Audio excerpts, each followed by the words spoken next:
50 ദിവസത്തെ നോമ്പിനു ശേഷം എത്തിയ ഉയിർപ്പ് തിരുനാളിനെ വിശ്വാസികൾ വിശുദ്ധ മനസ്സും ശരീരവുമായി വരവേറ്റു. Ruwi Saint Peter and Paul ദേവാലയത്തിൽ ഒമാൻ സീറോ മലങ്കര കത്തോലിക്ക സഭാ വികാരി ഫാദർ വർഗീസ് വാലിക്കോടത്ത് മുഖ്യ കാർമ്മികത്വം വഹിച്ചു. ഫാദർ ജോയൽ മുഖ്യപ്രഭാഷണം നടത്തി.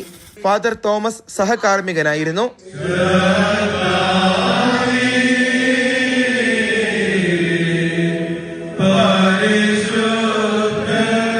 മസ്കറ്റ് മാർ ഗ്രിഗോറിയോസ് ഓർത്തഡോക്സ് മഹാ ഇടവകയിൽ സഭയുടെ മലബാർ ഭദ്രാസനാധിപൻ ഗീവർഗീസ് മാർ പക്കോമിയോസ്, സെന്റ് മേരീസ് യാക്കോബായ സുറിയാനി പള്ളിയിൽ ഇടവക മെത്രപ്പൊലീത്ത സക്കറിയാസ് മാർ പീലക്സിനോസ് എന്നിവരാണ് പ്രാർത്ഥനാ ചടങ്ങുകൾക്ക് നേതൃത്വം നൽകിയത്.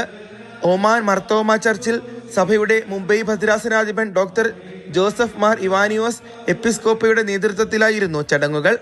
ഗാല സെന്റ് മേരീസ് ഓർത്തഡോക്സ് പള്ളിയിൽ ഡൽഹി ഭദ്രാസനാധിപൻ ഡോക്ടർ യുഹാനോൻ മാർ ദിമേത്രയോസ്, ഗാല മൊർത്തിഷ്മ്യൂനി യക്കോബായ സുറിയാനി പള്ളിയിൽ പാത്രിയാർക്കിസ് ബാവയുടെ മലങ്കര അഫയേഴ്സ് സെക്രട്ടറി മാർക്കോസ് മാർ ക്രിസ്റ്റഫോറസ് തുടങ്ങിയവർ കാർമ്മികരായി.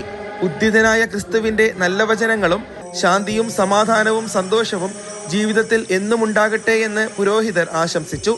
ഈസ്റ്റർ സമ്മാനങ്ങളും കൈമാറി. Mathrubhumi news, Muscat.